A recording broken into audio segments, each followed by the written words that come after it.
Ang araw mga kababayan na video reaction natin ngayon ay tungkol sa INC rally noong January 13. Medyo huli na yung video kasi medyo na-busy ako. So, dito tayo magko-comment sa balita.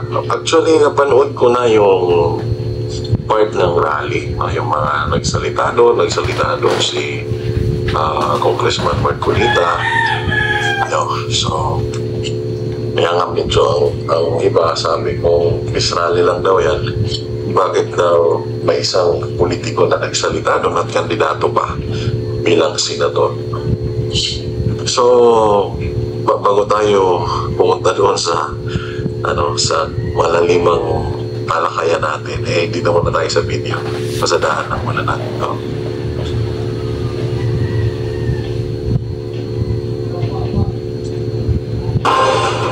Magandang gabi po, Luzon, Visayas, and Mindanao.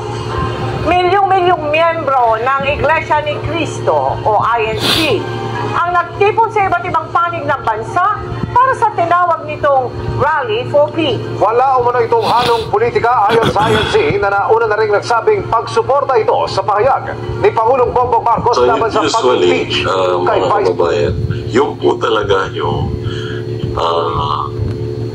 makita mong sagot doon sa ini-interview ng mga umatid sa rally.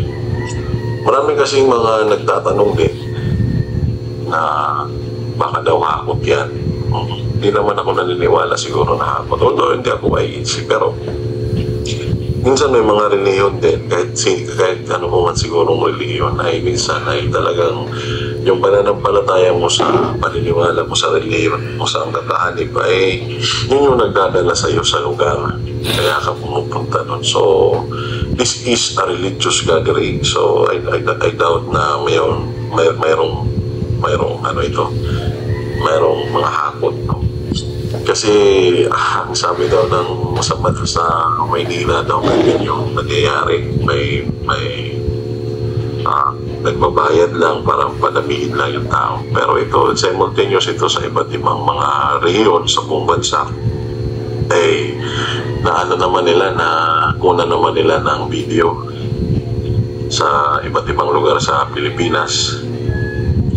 And kahit naman dito rin sa lugar nyo siguro kung meron kayong kakilala, yung iba talaga pumupunta doon sa pinaka lugar ng assembly kahit gaano po magkalayo yung biyahe.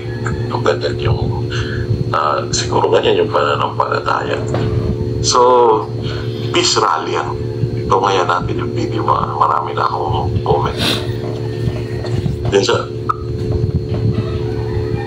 President Sara Duterte. Dinaluhan din ang ilang mambaba. Medyo may sipon ako. Medyo kumakati yung lalamunan ko. Kailangan ko uminom ng gamot ng antibacterial. Kasi malaman sa sobrang ulan. Maulan kasi dito sa amin. Patas at mga kaalyado ng mga Duterte ang isa sa mga pagtitipon. Ang sitwasyon sa Quirino Grandstand sa Maynila, tinutukan live ni Chino Gaston. Chino! Mel, Emil, Vicky, sa huling tala ng pulisya, umabot sa mahigit 1.5 million ang crowd estimate sa National Peace Rally ng Iglesia ni Cristo dito sa lungsod ng Maynila. Kita na ang dagat ng tao sa National Rally for Peace ng Iglesia ni Cristo dito sa Quirino. May comment dito si former Senator De Lima na it is still ay majority. Sinagot naman yan ng ministro na speaker doon sa rally, sali sa program, na hindi naman nila i-declare na sila yung majority, but still yung display ng kanilang number doon sa Quirino Grandstand at sa iba't ibang lugar sa buong Pilipinas, sa Ombok, sa Davao, sa Cebu, so iba't ibang lugar. Kahit na hindi sila yung majority, ay pwede kasing silent majority kung bibigyan natin ng ibang kasi hindi biro naman yung 1.5 million. Considering siguro na kunti pa lang yung dumalo dyan, hindi pa naman.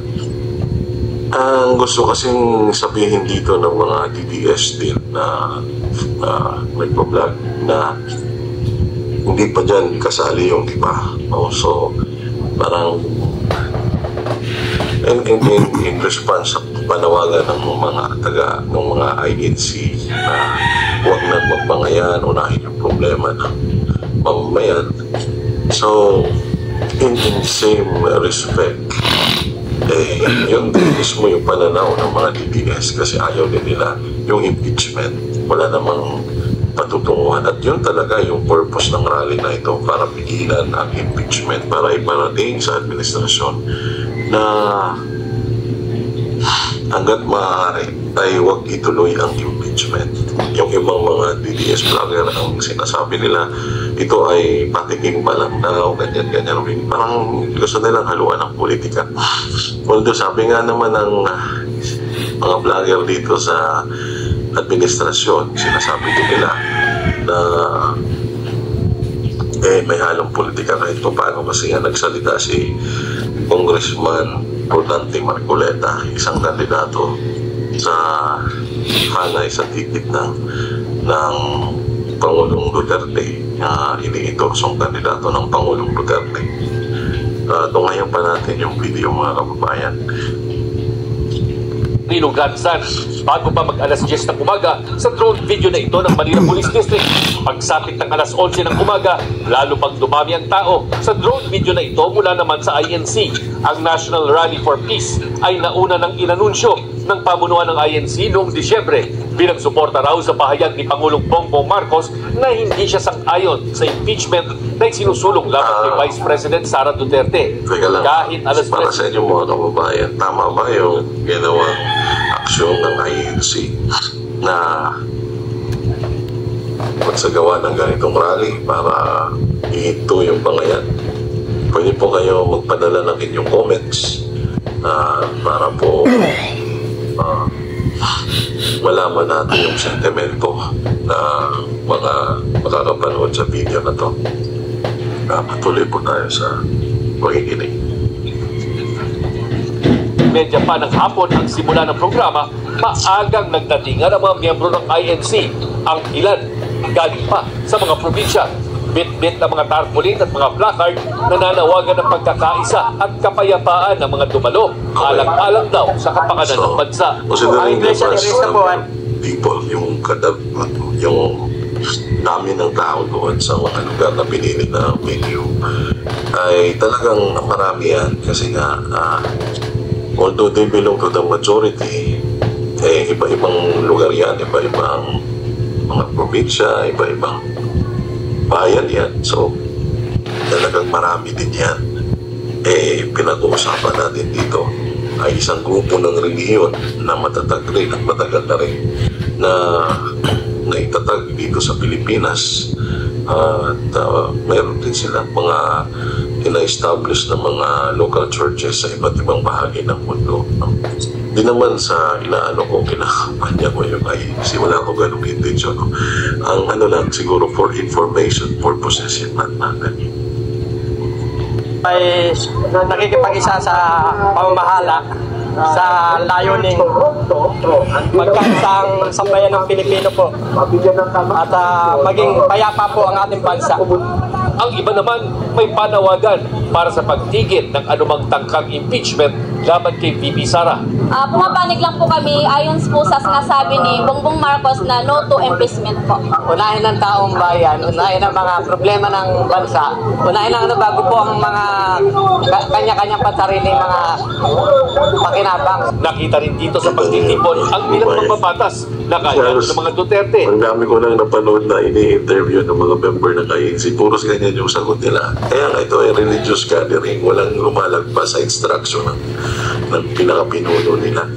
Yun lang talaga yung kahit nga yung speech ni Congressman Marcoleta medyo hindi na ina-approve din ng mga crowd kasi yung iba medyo lumalagpas, kaya bumabalik si Congressman Marcoleta doon talaga sa original na purpose. Napaka-iksing mensahe, pero at least naiiwasan natin yung maraming agam-agam, espekulasyon na papalawakin mo pa yung mensahe. Dito isa lang, may center, may focus yung mensahe tungkol sa peace, kapayapaan, o may impeachment. Unahin yung kapakanan ng mga taong bayan. Huwag yung mga sabit-sabit ito doon ng, hindi ko na pwede nyo naman ma-access sa YouTube yung video. Sabi ito doon sa mga nagsalita. Huwag daw yung sariling interest, yung ambisyon para humawak ng kapangyarihan. So, sa tingin natin, okay naman kasi national peace rally naman ito, religious gathering. Ang mensahe nito siguro ay kaya lang ito side maaaring ito ay contrast naman sa ibang sentimento din na paano ka daw makikipagkaisa doon sa nasa administrasyon daw na gumagawa ng pagnanakaw sa kaban ng bayan, no? Siguro ang gusto dito ng INC hindi mo naman magagawang pilitin yan. Sabi naman sa kabila, pwede kasi nasa constitution naman yung people's or people power, diba? Napatunayan na yan sa EDSA 1 at saka EDSA 2. Minsan na kayong mga babayan, medyo talagang yung sipon ko. So, ganyan po yung halos lahat yan pare-parehas lang yung sagot ng mga kaanib dyan. Tingnan pa natin ito. Kabilang na sina Senador Robin Padilla at Ronald Bato de la Rosa at Congressman Rodante Marcoleta. Naroon din si Senador Francis Tolentino. Sabi ng pamunuan ng INC, walang halong politika ang pagtitipon, bagamat hindi nila pipigilan ang sinumang nais na makilahok. Dahil sa pagtitipon, walang pasok sa eskwela at mga opisina sa lungsod ng Maynila, Pasay at Quezon City ngayong araw. Ilang kalsada rin sa Maynila ang isinara. Mula Espanya Boulevard, tukod na ang traffic mag-alas 9 ng umaga dahil sa dami ng mga sasakyan papunta sa Quirino Grandstand. Pinayagan ng mga bus at sasakyan na mag-park sa gilid ng kalsada hanggang sa pagtawid ng Quiapo Bridge at sa panulukan ng Rojas Boulevard. Bukod sa mga tauhan ng MMDA, Manila City Hall, PNP, PCG at AFP. I-comment na rin na itong pagkakaroon ng rally, although may negative din sa effect katulad ng walang paso, tapos yung traffic, kailangan isara yung ilang kalsada. Pero ang significance ng action na ganito, ang isahang paggawa ng maraming tao ay nagpapatunay na ang tao talaga ay nasa tao talaga ang kapangyarihan. Although nagkaroon naman ng emphasis yung INC na nire-respeto nila at ginagalang yung nakasaad sa saligang batas na separation of church and state. Na-mention yun ng isang nagsalita, no? Kaya medyo mahaba na rin yung video ko, no? So I hope na nagustuhan nyo. Ikliin lang natin to kasi late na rin ito actually na-upload para dagdag lang doon sa collection po ng mga videos. So I hope na i-share nyo itong video, mag-comment kayo, i-like nyo at saka i-subscribe na rin siguro para mas marami pa tayong gawing video na magiging inspiration namin yung dito sa team ko. One-man team yung mga subscription na gagawin nyo. Salamat, maraming salamat po.